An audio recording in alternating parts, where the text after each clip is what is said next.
That evening, the sky was just dipping into dusk when my wife, Rachel, tugged me by the hand in her parents' two-story white house with blue trim, where they'd lived for nearly 30 years. Outside, the lawn was manicured to perfection, and the faint smell of grilled meat mingled with the subtle floral perfume of my mother-in-law, Carolyn, always dressed like she was about to step onto a talk show, even for a family dinner. I just gotten back from a week of hauling my camera through the Colorado wilderness, chasing rare shots of a snow lynx for a nature magazine. My back was sore, my legs still ached from a 12-hour hike on the last day, and honestly, all I wanted was to collapse on the couch.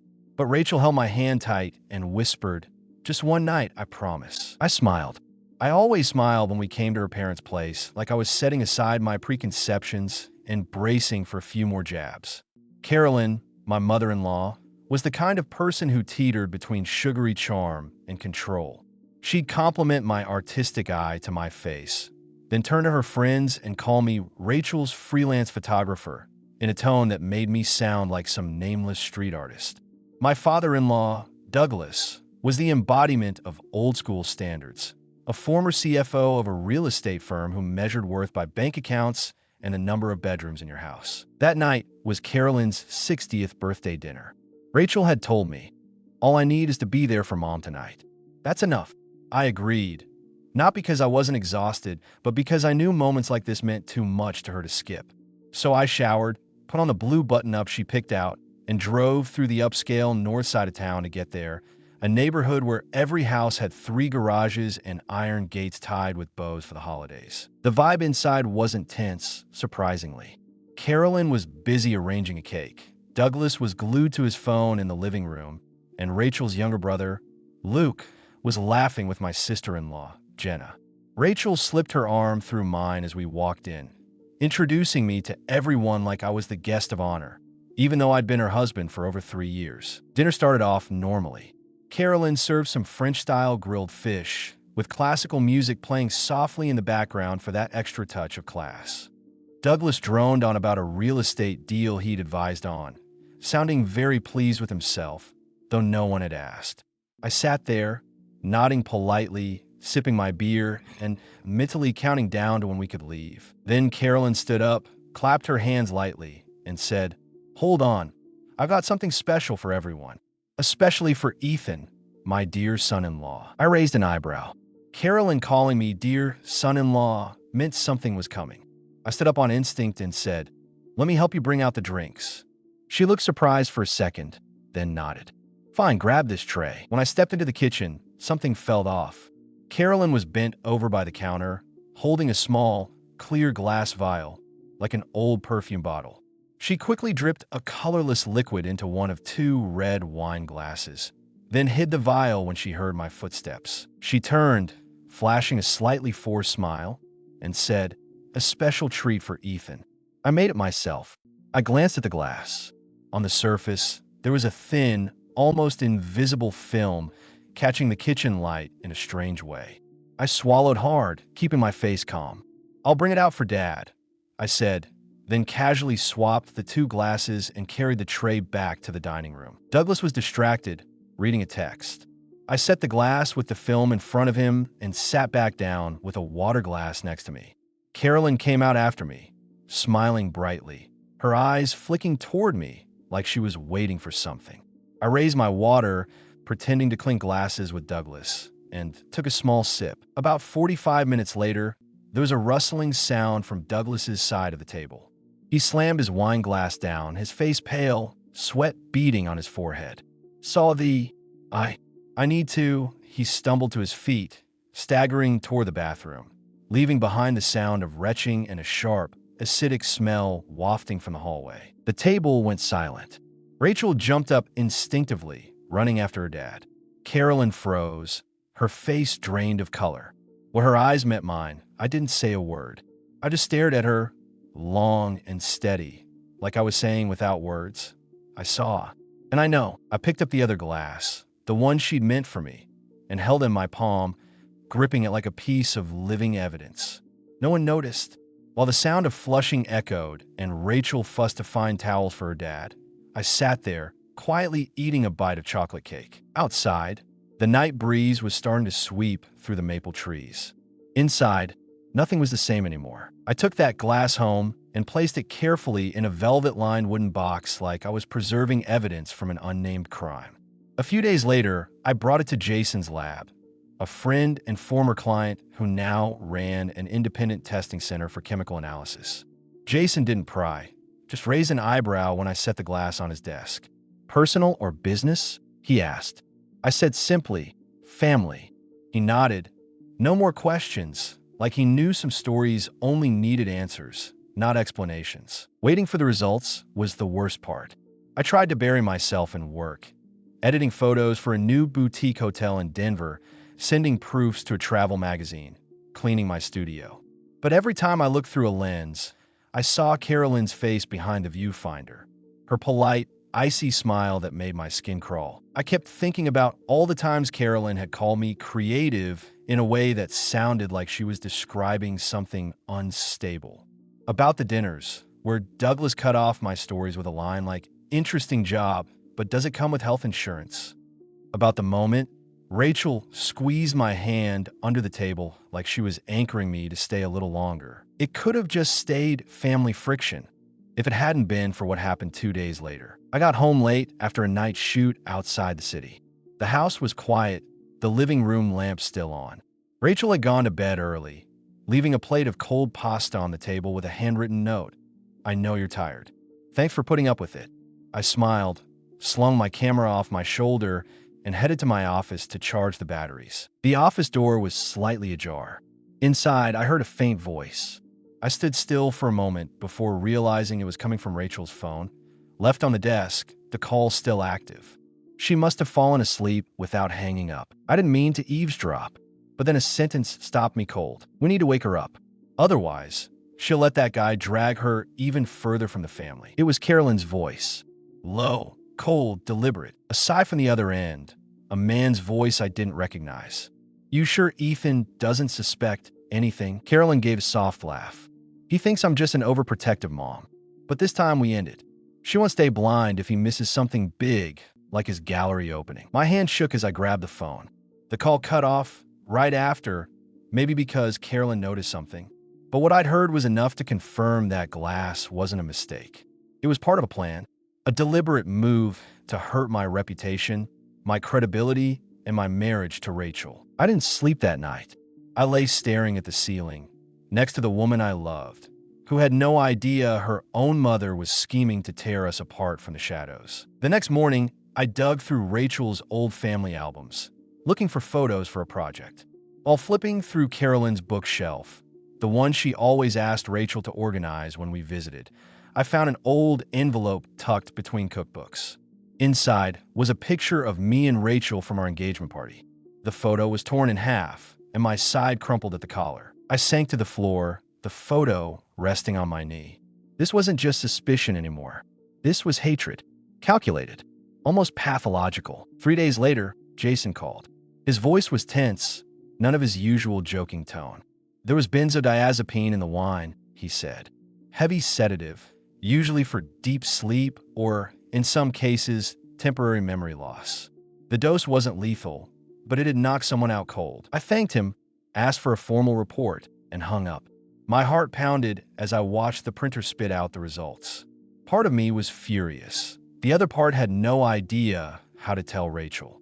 She'd always tried to keep the peace with her parents. If I spoke up, it could shatter everything. I needed more time, more proof. I needed to understand why Carolyn would do this to her own daughter. I started digging. Medical records, rumors, and whispers from their neighborhood.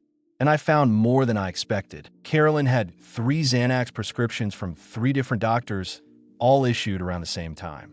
A neighbor had seen her act strangely at block parties, laughing one minute, then snapping, blaming others, even rifling through someone's purse when she thought no one was looking.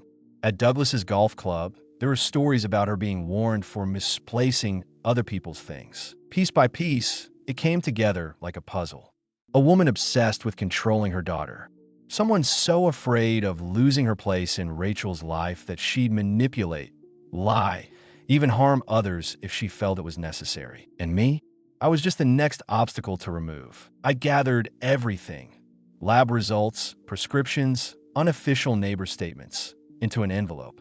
Not to use as a weapon, just to be ready. This wasn't about me and Carolyn anymore. It was about me and the truth. And about Rachel, the woman I loved, and the choice she'd have to face sooner or later. 3 days after I sealed the envelope, I got a call from Jenna, my sister-in-law, Luke's wife. Her voice was hushed, like she was scared of being overheard. "Ethan," she said, "I'm sending you something. No sender name, but it's for me." That afternoon, a small package sat quietly in our mailbox. No trace of who left it. Inside was a silver USB drive and a handwritten note. "You need to see this. Jenna." I plugged it into my laptop, my hands heavy. It was a series of clips from security cameras at Douglas and Carolyn's house. No audio, but the visuals were clear enough to speak for themselves. I saw myself, in that blue shirt from my birthday, walking into the kitchen. Carolyn spun around, startled to see me. Seconds earlier, she dripped something from a glass vial into one of the wine glasses. The scene cut to me carrying the tray out, placing this special glass in front of Douglas.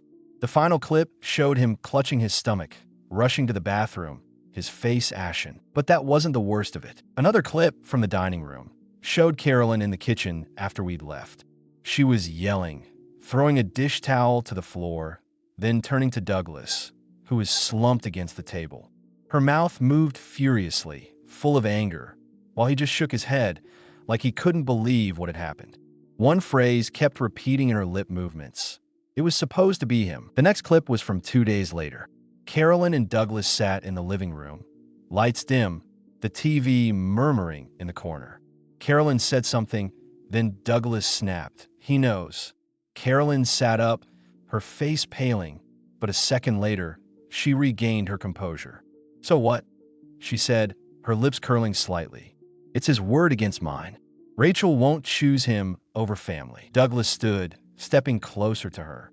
"I've already started talking to her. About how her marriage isn't working. About how he's not stable. A few more months, and Rachel will want a divorce. And think it's her own idea." I shut the laptop, sat in the dark. My pulse was so loud it drowned out everything else. What I'd suspected was now undeniable. This wasn't just about them disliking me. They were systematically dismantling their daughter's marriage like it was a long-term project. I called Jenna right away. She picked up after a few rings. I asked, "Why did you do this?" She was quiet for a long time, then said softly, "Because they did it to me too." Jenna spilled it all. When she first got with Luke, Carolyn called her a sweet girl, a bit simple. Douglas flat out asked Luke if he was sure Jenna was smart enough for this family. 2 years after their wedding, Jenna nearly sank into depression for being sidelined, doubted, and subtly manipulated. She considered leaving Luke, but then they had a kid, and things calmed down, at least on the surface. "You're next," Jenna said, her voice heavy. I couldn't let it happen again. Not to you, and not to Rachel. The next morning, I got a text from Douglas. "We should meet. Alone. No wives." I agreed because I knew it was time to stop staying silent. We met in a private room at his golf club, where he'd been a member for years. Douglas was already there, sipping bourbon, looking relaxed in a way that made me wonder if he knew what I was bringing. "Ethan," he started, his tone like he was opening a negotiation. "Families are messy. Carolyn, she's a bit overprotective of Rachel, but she means well." I leaned back, eyes locked on his. Is spiking someone's drink meaning well? He gave a weak laugh. Maybe she mixed up the glasses. Carolyn's on anxiety meds. Has been for years. I set the USB on the table, sliding it toward him. "How about video? Crystal clear.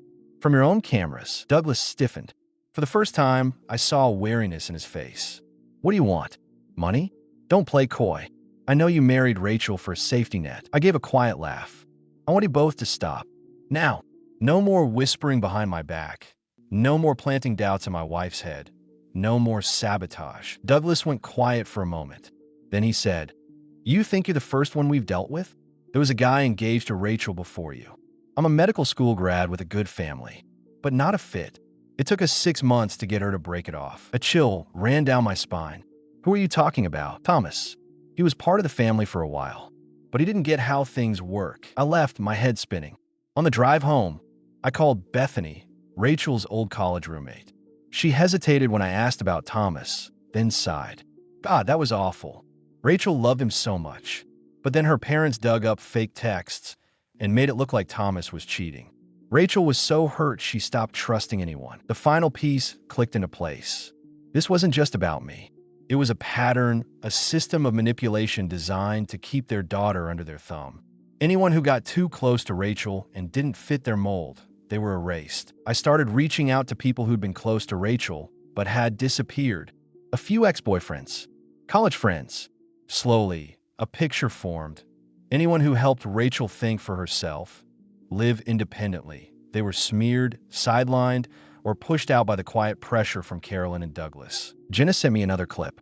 In it, Carolyn said plainly, after the divorce, Rachel will come back here. We'll help her start over. Introduce her to better matches. Sort out the inheritance paperwork. I stopped the clip there. No more doubts. No more half-believing. They were trying to keep Rachel, not out of love, but for assets, image, and some anonymous kind of power. I knew I had to show Rachel the whole truth. Not through my words. Not with anger. But with what her own eyes could see. I picked a Saturday evening to do it. I didn't warn Rachel or give a long explanation.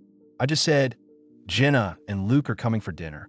There's something you need to see. Rachel didn't ask questions. She looked worried, but still set the table, warmed up her favorite tomato soup, and lit a few small candles along the windowsill like she always did for guests. I caught her avoiding my eyes, like she sensed something was about to shift. When Jenna and Luke arrived, I asked them to sit in the living room. Dinner wasn't served yet. I opened my laptop and hooked it to the big screen on the wall. No preamble, no introduction. Just one line. Watch first, then say whatever you want. Everyone sat still. Rachel hugged her arms to her chest, her eyes wary. I played the first clip. Carolyn is in the kitchen. The wine glass. The vial was tucked behind her back. Then I walked in. Douglas drinking. The coughing, the rush from the table. No one spoke. Jenna stared at the floor. Luke started shaking his head, muttering, no, no way. I moved to the second clip. Carolyn and Douglas are arguing, blaming each other, talking about diverting Rachel. The lip reading was unmistakable. I told you he was supposed to drink it. Rachel still didn't react. She sat like stone, her face blank. I couldn't tell what she was swallowing, anger, betrayal, or something else. I kept going. Clips about Thomas. The broken engagement was built on fake texts. Emails he'd sent, conversations cut off.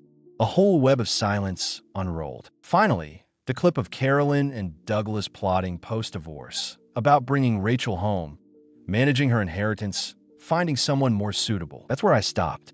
The room was so quiet you could have heard a pin drop. Rachel turned to me. Her eyes weren't red, but they were deep, like something had just collapsed inside her. She asked, how long have you known all this? I exhaled slowly. A while, but I didn't want you to just take my word. I needed you to see it. Decide for yourself. Rachel nodded. Slowly. Then she stood, walked to the bedroom, and shut the door. Not hard, not angry. Just needing to be alone. Jenna started to follow, but I raised a hand. Give her a minute. Luke was still sitting, hands cradling his head. He whispered, that's not my parents. It can't be. Jenna sat beside her husband, speaking plainly for the first time. I tried to tell you, Luke. So many times. You didn't believe me. Now you see. He didn't answer. Just gripped her hand tight. About 15 minutes later, the bedroom door opened. Rachel came out. No tears, no breakdown.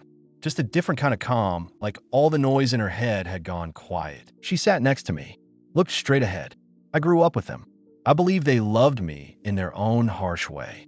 I thought if I tried hard enough, they'd be proud. I got good grades, went to a top college, and never defied them. And yet, she paused, took a deep breath, and went on. I don't know who I'm angrier at, them or myself, for not seeing it sooner. I took her hand, saying nothing. Just a gentle squeeze. Rachel turned to Jenna.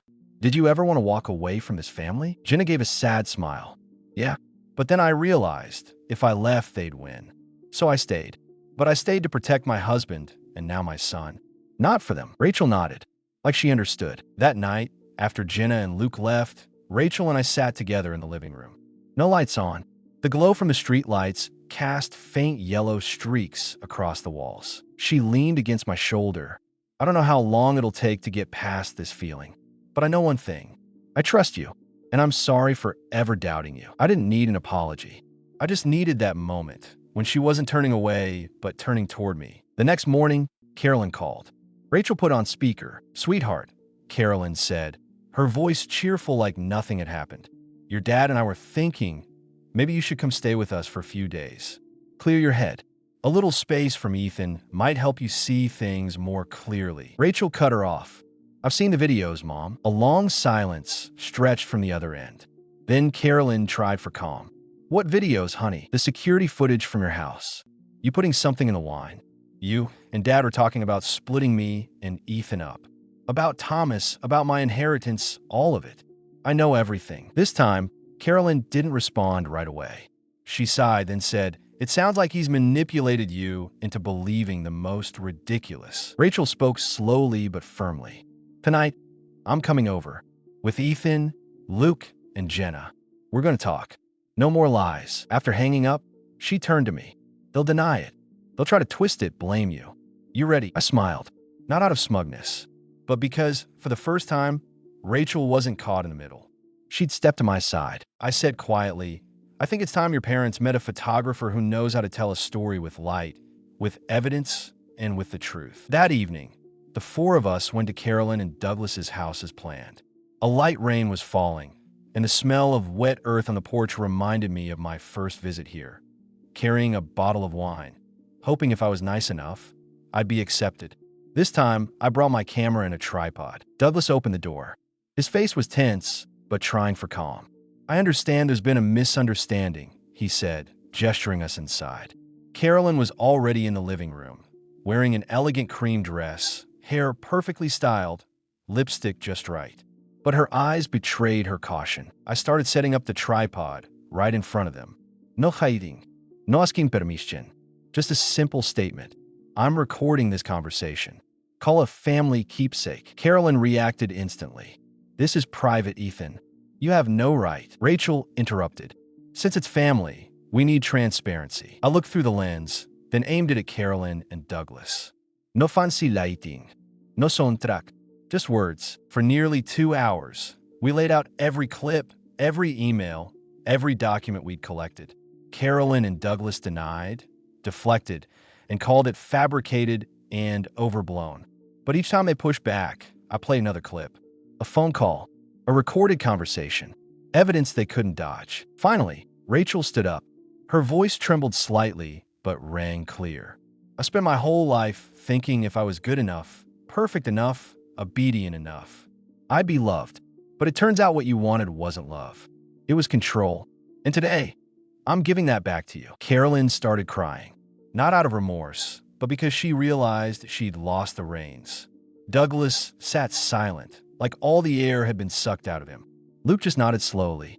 From now on, he said, we're living our way. Before we left, I set a USB on the table. This is all the copies. Videos, recordings, photos. I won't use them, unless you keep trying to meddle in our lives. Douglas looked up, meeting my eyes for the first time without his usual condescension. I underestimated you, he said slowly. I replied with one line. Yeah. And that was your last mistake. The weeks that followed were quiet. No one brought up that confrontation. No apologies. No angry texts. Carolyn and Douglas kept their distance, almost shockingly so. Just the occasional health check-in for Rachel or a postcard from a trip. A few months later, Rachel got pregnant. We named our daughter Nora, after my grandmother, the woman who taught me to shoot photos on an old film camera in a summer field when I was 12. A week after Rachel shared the news with her family, I got a letter from Douglas's lawyer. No threats, just a set of transfer papers. The house we'd been renting, it was ours now. Attached was a small trust for Nora. No strings, no conditions. I understood. It wasn't remorse. Douglas didn't do apologies, but he knew how to show acknowledgement in his own way. And this time, I accepted it. My first gallery opening happened on a spring afternoon. A small downtown space where I hung years' worth of photos, wild landscapes, human portraits, and everyday moments I believed anyone could relate to. Rachel stood beside me, holding Nora, while my parents flew in from out of state to celebrate. In the crowd that day, I saw Carolyn and Douglas. They didn't say much, just looked at the photos, nodding slightly. Before leaving, Douglas shook my hand. He said, "You've got a real eye." I looked at him. No hidden barbs, no layered meanings. Just an honest remark. After the opening, when Rachel and I sat on our balcony, Nora asleep inside, Rachel leaned against my shoulder and asked, "Do you think they've really changed?" I didn't answer right away. I thought for a moment, then said no. But they know they can't change us. And maybe that's enough. We sat there, saying nothing more, watching the city lights fade into a thin haze. I realized something I hadn't voiced through all of this. I didn't win by exposing them. I didn't win by forcing them to back off. I won because I didn't fall over. I didn't lose myself just to be accepted. I kept Rachel. I kept our little family. And I kept the peace inside me. The kind no one could take unless you let them. We didn't need to fit anyone's mold. We didn't need to meet the expectations of people who couldn't see our worth. We just needed to live true and live fully on our own terms. And to me, that was the most convincing revenge, not a counterstrike, but a life that doesn't bow, doesn't yield, and never, ever falls again.